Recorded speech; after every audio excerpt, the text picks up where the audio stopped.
ഒരു പെട്ടെന്ന് ഒരു ലാബ് ഉടൻ ലാബ് ഒരു സെക്കൻഡിൽ കാണാതെ പോയി.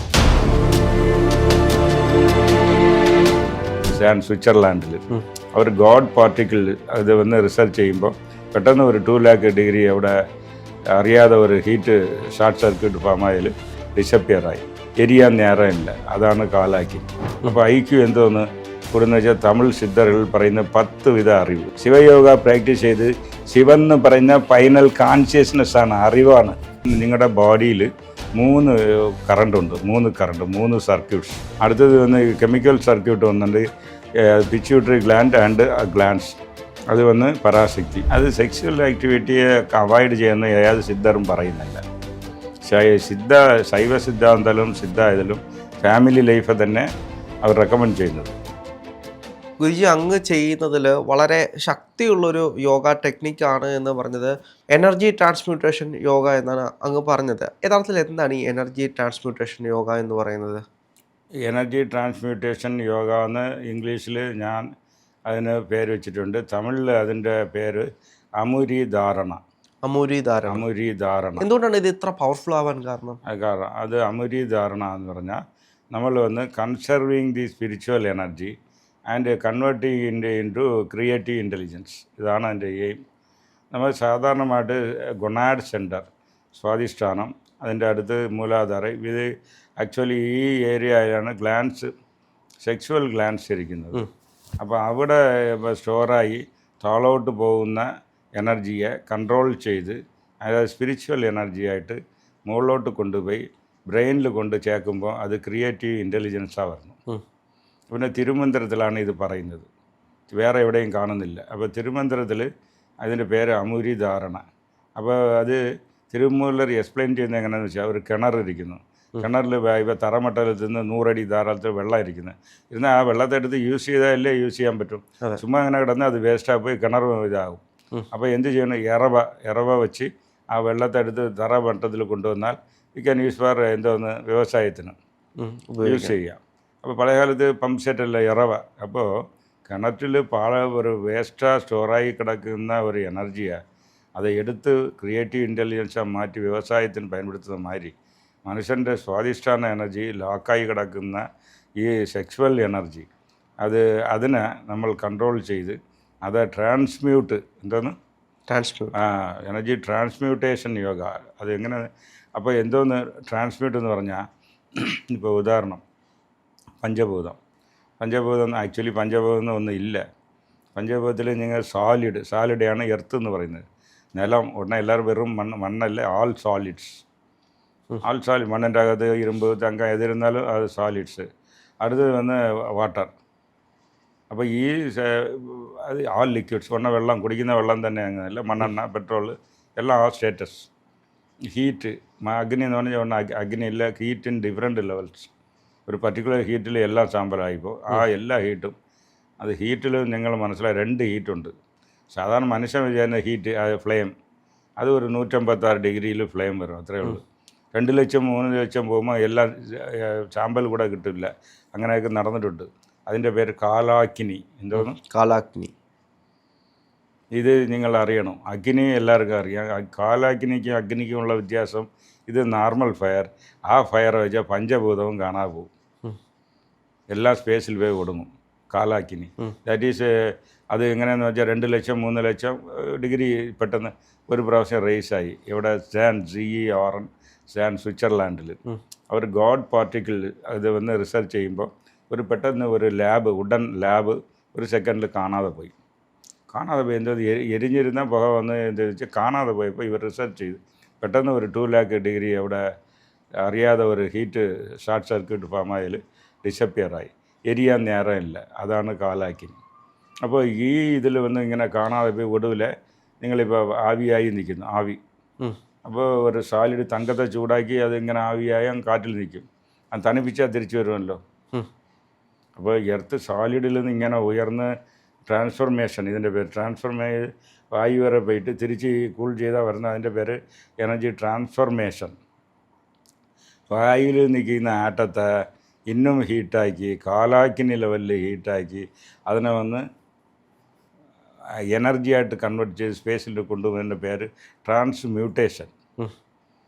അപ്പോൾ നമ്മൾ ഈ എനർജി ട്രാൻസ്മ്യൂട്ടേഷൻ യോഗയിൽ ഇതാണ് വരുന്നത്. നിങ്ങളുടെ ഗ്ലാൻസിൽ നിന്ന് സെക്രീറ്റ് ആകുന്ന എനർജി, വൈറ്റൽ എനർജി, അതിപ്പോൾ ലിക്വിഡ് ഫോമിലിരിക്കുന്നത്, അതിനെ ട്രാൻസ്മ്യൂട്ട് ചെയ്ത് തലയ്ക്ക് കൊണ്ടുപോകുന്നു. ലിക്വിഡല്ല കൊണ്ടുപോകുന്നത്. ലിക്വിഡ് ഇവിടെ കൊണ്ടുപോകാൻ വേറെ പാദമൊന്നുമില്ല, ട്യൂബൊന്നുമില്ല. അത് എനർജി അവിടെ ഈ യോഗ വഴി ട്രാൻസ്മ്യൂട്ട് ചെയ്ത് തലയ്ക്ക് കൊണ്ടുപോയാൽ അവരുടെ ഇൻ്റലിജൻസ് ലെവൽ കൂടും. അപ്പോൾ ഒരു IQ ഇൻക്രീസ് ആകണമെങ്കിൽ ഒരു ബ്രെയിൻ ആക്ടിവിറ്റി, മോർ ആക്ടിവിറ്റി വേണമെങ്കിൽ ഇത് ചെയ്യാം. അപ്പോൾ ഇൻ്റലിജൻസ് ലെവൽ IQ ഇത് കൂടും. അപ്പോൾ IQ എന്തോന്ന് കൂടുന്ന വെച്ചാൽ തമിഴ് സിദ്ധറിൽ പറയുന്ന 10 വിധ അറിവ്. എന്തോന്ന് 10 വിധ അറിവാണ്. അപ്പോൾ അതിൽ ഒരു അറിവ്, 2, 5 അറിവ് മൃഗത്തിരിക്കുന്ന, 6வது അറിവ് മനുഷ്യനിരിക്കുന്നത് പറയുന്നത്. അത് 6வது അറിവോടെ വെച്ചാൽ അത് 7வது അറിവാണ് ലീഡർഷിപ്പ് സ്കില്ല്. എന്തോന്ന് ലീഡർഷിപ്പ്. അപ്പോൾ ഇലക്ഷനിൽ നിന്ന്, പാലിറ്റീക്സിൽ നിന്ന് വലിയ ആളായി, പിന്നെ അതിൽ തമിഴ്നാട്ടിലാണെങ്കിൽ അവർക്ക് ഒരുപാട് 1.5 ലക്ഷം കോടി ഇങ്ങനെയൊക്കെ സമ്പാദിക്കുന്നതിൽ അടിച്ചു മാറ്റണമെങ്കിൽ അതിനൊരു ഇൻ്റലിജൻസ് വേണ്ടേ? അത് 7வது അറിവ്, ലീഡർഷിപ്പ് ക്വാളിറ്റി. ഇപ്പോൾ എവിടെയെന്ന് വെച്ചാൽ ഇവിടെ പാലിറ്റീക്സ് വെച്ചാൽ ഇപ്പോൾ പിണറായി വിജയൻ എന്തായാലും ആ ക്വാളിറ്റി ഉള്ളത് കൊണ്ടല്ലേ പൊങ്ങി നിൽക്കുന്നത്. അത് 7வது അറിവ്. അപ്പോൾ 7வது അറിവുള്ളവർക്ക് നമ്മൾ സാധാരണ മനുഷ്യരെക്കാട്ടിലും വലിയ ആൾ തന്നെ. ഇവൻ സാധാരണ 5 വയസ്സ് 5 അറിവുള്ള ആനയുടെ പുറത്ത് ഒരറിവ് കൂടെ ഇരിക്കുന്ന മനുഷ്യനായിട്ട് ആന വലത്തോട്ട് ഇടത്തോട്ട് പോയി അത് ദേശീയം വന്ന് എല്ലാവരും തള്ളിയിട്ടിട്ട് ഓടുന്നു. അതിനപ്പോൾ മനുഷ്യൻ്റെ തോളിൽ സവാരി ചെയ്യുന്ന അറിവാണ് 7வது അറിവ്. അത് പൊളിറ്റീഷ്യൻസാണ് ബെറ്റർ.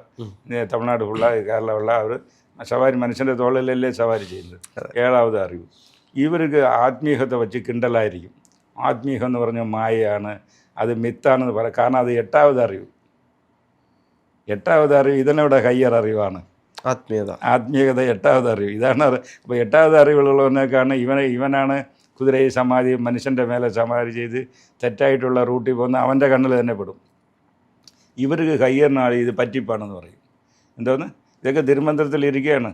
8வது അറിവുള്ളവൻ വന്ന് 7வது ഇവരെ പോളിറ്റിക്സിൽ പോയി ഇങ്ങനെ കൊള്ളയടിച്ച് ആർക്ക് വേണ്ടി ഇത് ചെയ്യുന്നു എന്നുള്ള 8வது അറിവ് കാണിക്കും. അത് ആത്മീയ അറിവ്. അത് 9வது അറിവ് എന്ന് വരുമ്പോൾ അവൻ ഇതൊക്കെ പഠിക്കാൻ തുടങ്ങി, പ്രാക്ടീസ് ചെയ്യും. ശിവയോഗ പ്രാക്ടീസ് ചെയ്യും. ശിവയോഗ പ്രാക്ടീസ് ചെയ്ത് ശിവൻ എന്ന് പറയുന്ന ഫൈനൽ കോൺഷ്യസ്നെസ്സാണ്, അറിവാണ്. എല്ലാവരും നമ്മുടെ ശിവലിംഗം അത് ഒരു creed symbol of that universal consciousness. Shivam എന്ന് പറയുന്നത് യൂണിവേഴ്സൽ കോൺഷ്യസ്നെസ്. അപ്പോൾ എന്തിനും നിങ്ങൾ ചോദിക്കാം, ഓരോ ശിവൻ എന്ന് വെച്ചാൽ ഇങ്ങനെ പുലിത്തോലും ഇതൊക്കെ മനുഷ്യൻ്റെ അടുത്ത് കമ്മ്യൂണിക്കേറ്റ് ചെയ്ത് വേണ്ടി അവർ രൂപം എടുത്ത് പെട്ടെന്ന് മറയും, കാണാതെ പോകും. അതല്ലേ ആലോചിച്ച് നോക്ക്. ശങ്കരാചാര്യ മുതലായിട്ട് അങ്ങേര് ശിവൻ വേടൻ്റെ രൂപത്തിൽ വന്നപ്പോൾ ചണ്ടാള ബൗദ്ധി പോകുമെന്ന് പറഞ്ഞു. പിന്നെ മറ്റേ രൂപം കണ്ടു അറിയാതെ പറഞ്ഞു സാരി. അപ്പം മലയാളത്തിലുള്ള ക്ഷമിക്കണമെന്ന് എന്തോ പറഞ്ഞു.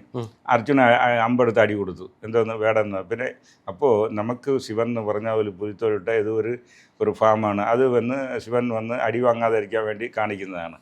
ചുമ്മാ മനുഷ്യനായിട്ട് വന്നാൽ നിങ്ങളുടെ കഥ തെറ്റി ഞാൻ ശിവൻ വന്നിട്ടുണ്ട്, എന്ത് വരം വേണം കാലത്ത് പറഞ്ഞാൽ എന്തെന്ന് വയസ്സായ ദാടി വെച്ചിട്ട് കാപ്പി കുടിക്കാൻ വേണമെങ്കിൽ 10 രൂപ തരാൻ വാങ്ങിക്കൊണ്ട് പോകുമെന്ന് പറയും. അപ്പോൾ പുലിത്തോൽ ഇത് വരുമ്പം അത് ഇപ്പോൾ ഉള്ള ആളുകൾ പുലിത്തോൽ ഒറിജിനലായിട്ട് ഉപയോഗിക്കാൻ കീറി നോക്കും. ഇത് ഒരു രൂപം. But actually is high consciousness. യോഗി ഇപ്പോൾ ഉള്ള ഒരു അറിവുണ്ടല്ലോ, അത് അവിടെ എത്തി ലയിക്കുന്നതാണ് യോഗം, ഒന്നു ചേരുന്നതാണ് യോഗം. അപ്പോൾ അറിവ് നിങ്ങൾക്ക് കുറവായിരുന്നാൽ നിങ്ങൾ 3ാം ക്ലാസ്സിൽ പഠിക്കുമ്പോഴുള്ള അറിവല്ലല്ലോ നിങ്ങൾക്ക് ഇരിക്കുന്നില്ല. അപ്പോൾ വളർന്നല്ലോ. 10ാം ക്ലാസ്സിൽ പഠിക്കുന്ന അറിവുകളൊന്നല്ലോ. ഇപ്പോൾ ഉള്ള വയസ്സ് 10 കൊല്ലം കഴിയുമ്പോൾ നിങ്ങൾക്ക് അയ്യോ ഇതൊക്കെ ചെയ്തതൊക്കെ തെറ്റെന്ന് അപ്പോഴല്ലേ മനസ്സിലാവുന്നത്. ഇനി അടുത്ത 10 കൊല്ലം 50 വയസ്സിൽ ചെയ്തതാണ് ഇതൊക്കെ നമ്മൾ ആവശ്യമില്ലാത്ത പണിയും ചെയ്തെന്ന് അപ്പോഴല്ലേ മനസ്സിലാവുന്നത്. അപ്പോൾ ഗ്രാജുവലി യു ആർ റൈസിങ് ഒരു കോൺഷ്യസ്നെസ്. അത് ഫൈനൽ കോൺഷ്യസ്നെസ് ശിവം. അതോടെ ലയിക്കുന്നതാണ് എനർജി ട്രാൻസ്മ്യൂട്ടേഷൻ. അപ്പോൾ അത് എങ്ങനെ ചെയ്യുന്നത്? അപ്പോൾ എനർജി ഗൊണാഡ്സിന് നിങ്ങളുടെ ബോഡിയിൽ 3 കറണ്ടുണ്ട്. 3 സർക്യൂട്ട്സ്. ഫസ്റ്റ് പവർഫുൾ സർക്യൂട്ടാണ് CNS, central nervous system. And brain and സ്പൈനാണ് അതിൽ മെയിനാണ്. അത് ഹൈ ലെവൽ കറണ്ട് കുണ്ടലിനിയൊക്കെ അതുവഴിയായിട്ടാണ് പോകുന്നത്. അത് താങ്ങാനുള്ള ശക്തി സെൻട്രൽ നെർവസ് സിസ്റ്റത്തിന് മാത്രമേ ഉള്ളൂ. പാരാസിമ്പത്തിന് വഴിയാ കുണ്ടലിനിക്കരെ അത് കട്ടായി പോകും, ആ നെർവ് ഡാമേജ് ആയി പോകും. അതേമാതിരി നിങ്ങൾക്ക് അപ്പോൾ അടുത്ത് പാരാസിമ്പത്തറ്റിക് നെർവസ് സിസ്റ്റം അതിന് ഇരിക്കുകയാണ്. അത് പവർലെസ് പവർ, കുണ്ടലിനി താങ്ങാനുള്ള ശക്തി ഒന്നും അതിനില്ല. അടുത്ത് നിങ്ങളുടെ ദേഹത്തിൽ ഒരു കെമിക്കൽ കറണ്ട് ഇരിക്കുകയാണ്, അത് കുണ്ടലിനി താങ്ങാനുള്ള അതിൻ്റെ. അപ്പോൾ സെൻട്രൽ നെർവസ് സിസ്റ്റത്തിൻ്റെ ഹെഡ് വന്ന് പീനിയൽ ഗ്ലാൻഡ്. ഉം. പീനിയൽ ഗ്ലാൻഡിൽ ഇതുപടി ശിവപീഠം, പീനിയൽ ഗ്ലാൻഡ്. അടുത്തത് വന്ന് parasympathetic nervous system connected to hypothalamus. Hypothalamus Narayanan, എന്തോന്ന് നാരായണ പീഠം. അടുത്തത് വന്ന് കെമിക്കൽ സർക്യൂട്ട് വന്നിട്ടുണ്ട് പിറ്റ്യൂട്ടറി ഗ്ലാൻഡ് ആൻഡ് ഗ്ലാൻസ്. അത് വന്ന് പരാശക്തി പീഠം. ആ ഗ്ലാൻസിൻ്റെ കൺട്രോളിൽ ആണ് തൈമസ്, തൈറോയിഡ്, പാരാതൈറോയിഡ്, അഡ്രീനൽ, ഇങ്ങനെ പ്രോസ്റ്റേറ്റ്, പാൻക്രിയാസ്, ഇതൊക്കെ വരുന്ന ഇതാണ്. അപ്പോൾ 3 സർക്യൂട്ട് ഇരിക്കുകയാണ്. അപ്പോൾ മനുഷ്യനുക്ക് വേസ്റ്റായി പോകുന്ന എനർജി ഈ കെമിക്കൽ എനർജിയാണ് വേസ്റ്റായി പോകുന്നത്.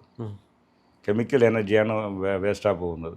അപ്പോൾ ആ വേസ്റ്റായി പോകുന്ന എനർജിയെ ചെറുത്ത് അത് വന്ന് ഡൈവേർട്ട് ചെയ്യുന്ന സെൻട്രൽ നെർവസ് സിസ്റ്റത്തിൽ കൊണ്ടുപോകുന്ന പാരാസിമ്പത്തറ്റിക് നെർവസ് സിസ്റ്റം.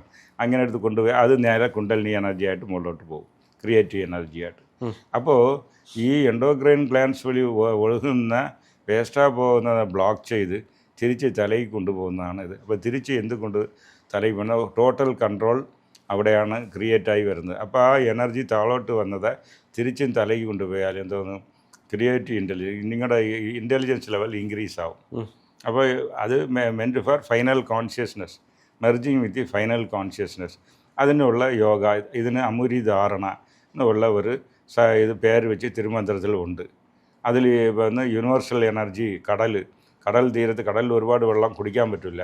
പക്ഷേ കടലിൻ്റെ അടുത്ത് ഒരു കിണർ തോണ്ടിയാൽ ഒരുവിധം കുടിക്കാനുള്ള വെള്ളമായിട്ട് കൺവേർട്ട് ആവുന്നത്, വാട്ടർ വലി ഫിൽറ്ററായി വരും. ഇതേമാതിരി തന്നെ വേസ്റ്റായി പോകുന്ന എനർജിയെ ഇങ്ങനെ വന്ന് യൂസബിളായിട്ട് അത് പ്രാക്ടിക്കലായ ലൈഫിൽ ഒരു എൻലൈറ്റൻമെൻറ്റ് വരുന്നതിന് വേണ്ടി, അപ്ലിപ്മെൻറ്റ് വരുന്നതിന് വേണ്ടി എനർജിയെ കൺവേർട്ട് ചെയ്യുന്നതാണ് ഈ യോഗ. ഇത് സയൻറ്റിഫിക്കായി എല്ലാമേ പ്രൂവായി കഴിഞ്ഞു. സോ ഇപ്പോൾ എന്ന് വെച്ചാൽ തലയിലുള്ള സെക്രീഷൻസ് എന്ന് വെച്ചാൽ ആൻറ്റിഅസിറ്റോസിൻ, ഡോപ്പമൈൻ, ഇങ്ങനെ പല സെക്രീഷൻ, മെലോട്ടനിൻ, സെറോട്ടനിൻ, DMT, ഇങ്ങനെ സെക്രീഷൻ ഉണ്ട്. ഇതാണ് ഓവറാൾ കൺട്രോൾ. ഇവിടെ നിന്നാണ് സിഗ്നൽസ് വന്ന് കൊണാഡ് സെൻട്രൽസിൽ നിങ്ങൾക്ക് വന്ന് സെക്രീഷനൊക്കെ ഫാമായി അത് താഴോട്ട് പോകുന്ന വെച്ചാൽ സെക്ച്വൽ ആക്ടിവിറ്റി വേസ്റ്റായി പോകും. അതേസമയം അതിനെ ഡൈവേർട്ട് ചെയ്ത് മുകളിലോട്ട് കൊണ്ടുപോകണം. അപ്പോൾ സ്വാധിഷ്ഠാനത്തിൽ ഒരു അർത്ഥചന്ദ്രനുണ്ട്. വാട്ടറിൻ്റെ സിമ്പലെ അർത്ഥചന്ദ്രൻ. അത് സാധാരണ മനുഷ്യൻ താഴോട്ടിരിക്കുന്നവരെയും ആ എനർജി എക്സ്ട്രാ എനർജിയൊക്കെ സെക്ഷ്വൽ എനർജിയായി മാറി അത് പോകുന്നുണ്ട്. ഇത് ഈ യോഗ വരുമ്പോൾ ഈ അർത്ഥചന്ദ്രൻ മുകളിലോട്ട് ഫാമാവും.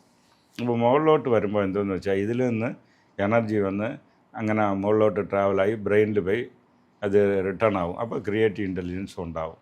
അപ്പോൾ ഈ പ്രോസസ്സാണ് മറ്റേ തിരുമന്ത്രത്തിൽ അമുരി ധാരണ യോഗ എന്നുള്ളത് ഇരിക്കുന്നു.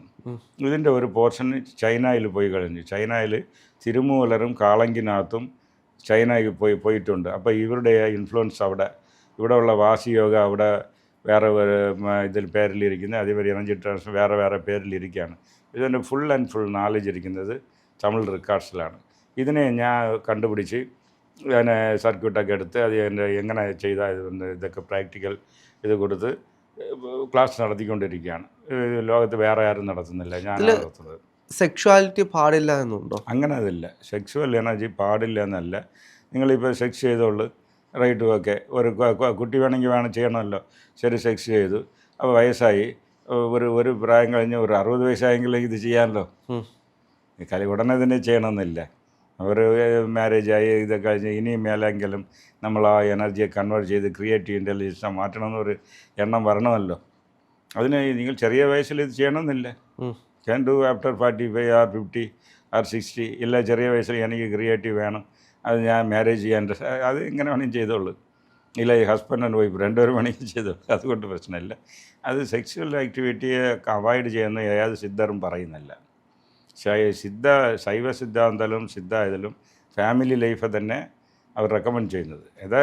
ഒരു സ്റ്റേജ് കഴിയുമ്പോൾ അതിൽ നമ്മുടെ എനർജിയൊക്കെ കൺസർവ് ചെയ്യുന്നത് നല്ലത്. അതിനുള്ള മാർഗ്ഗങ്ങൾ ഇതിൽ പറഞ്ഞിട്ടുണ്ട്.